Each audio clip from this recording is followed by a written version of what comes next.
இன்றைக்கு 70-80% திருச்செந்தூர் கோயிலுடைய நிலைகள் மாறி இருக்குது. இன்னும் 10-15% இருக்க தான் செய்யும். ஏன்னா ஒரேடியா 100% யாராலையும் மாற்ற முடியாது. நீங்க நினைச்சாலும் அதை மாற்ற முடியாது. கரெக்ட் தானே? நீங்க டவுட் இருந்தா கண்டிப்பா நேரடியா போய் பாருங்க. கோவில்கள் குறித்து செய்தியாளர் எழுப்பிய கேள்விக்கு அறநிலையத்துறை அமைச்சர் அதிரடியாக பதிலளித்துள்ளார். புரியல.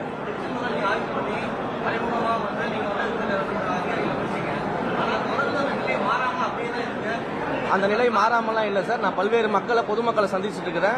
ஒரு விஷயத்தை முன்னெடுக்கும் போது இன்றைக்கு 70-80% திருச்செந்தூர் கோயிலுடைய நிலைகள் மாறி இருக்குது. இன்னும் 10-15% இருக்க தான் செய்யும். ஏன்னா ஒரேடியா 100% யாராலையும் மாற்ற முடியாது. நீங்க நினைச்சாலும் அதை மாற்ற முடியாது. கரெக்ட் தானே?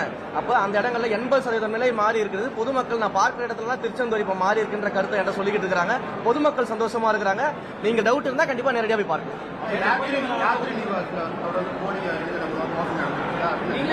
அந்த போலி இணையதளத்துக்கு எதிராக நானே கமிஷனர் காமினி மேடம் கிட்ட நேரடியாக போயிட்டு கம்ப்ளைண்ட் கொடுத்து அந்த கம்ப்ளைண்ட் மேல நடவடிக்கை எடுக்கப்பட்டு வட மாநிலத்தை சேர்ந்தவர்கள் கைது செய்யப்பட்டிருக்கிறாங்க.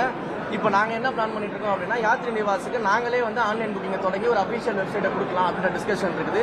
அதை ப்ரொபகண்டா பண்ணி அதை மக்கள்கிட்ட கொண்டு போய் சேர்த்து விளம்பரம் செய்து போலி இணையதளங்களுக்கு ஏமாறுதுங்கிற இந்த ப்ரொபகண்டாவை பண்றதுக்கு நாங்கள் தயாராக இருக்கோம். செய்திகளை உள்ளது உள்ளபடி தெரிந்து கொள்ள ரெஃப்ளெக்ட் நியூஸை சப்ஸ்கிரைப் பண்ணுங்க.